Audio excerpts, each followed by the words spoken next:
आज मैं आपको बताऊंगी ऐसी कमाल की जबरदस्त असर दिखाने वाली ताकत की गोली के बारे में। जिस बंदे ने इस एक गोली को इस्तेमाल कर लिया, मैं कहती हूँ कि जब तक वो बंदा ऊपर से कुछ खट्टा नहीं खाएगा तब तक उसका ताकत का नशा कम नहीं होगा। यकीनन आप मेरी बात समझ गए होंगे। ये गोली मर्दाना कुव्वत को बढ़ाने के लिए बिजली के करंट जैसा काम करती है। तो आइए जानते हैं। सबसे पहले आपने हवन दस्ते में 2 से 3 टुकड़े अकरकरा के और एक छोटा टुकड़ा खुश्क अदरक का ये आपने डाल देना है। और साथ में आपने छोटा टुकड़ा जो है एक दालचीनी का वो भी डाल देना। दालचीनी का ज्यादा इस्तेमाल नहीं करना, ठीक है, बस आपने इतनी मिकदार में इसे डालना है।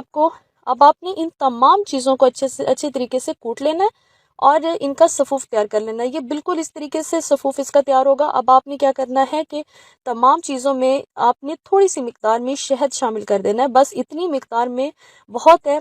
इससे ज़्यादा अगर आपने शहद की मिकदार ज़्यादा कर दी डाली तो फिर ये मजून सा बन जाएगा। मजून आपने बिल्कुल नहीं बनाना, बल्कि आपने इसकी गोलियां बनानी है, ठीक है। तो इसलिए आपने शहद डालकर इसे आपने आटे की तरह सख्त तैयार कर लेना है ताकि आपको गोलियां बनाने में भी आसानी हो। फिर आपने इसकी चने के बराबर गोली तैयार करनी है। ये देखिए इस तरह बिल्कुल आपने गोली तैयार कर लेनी है।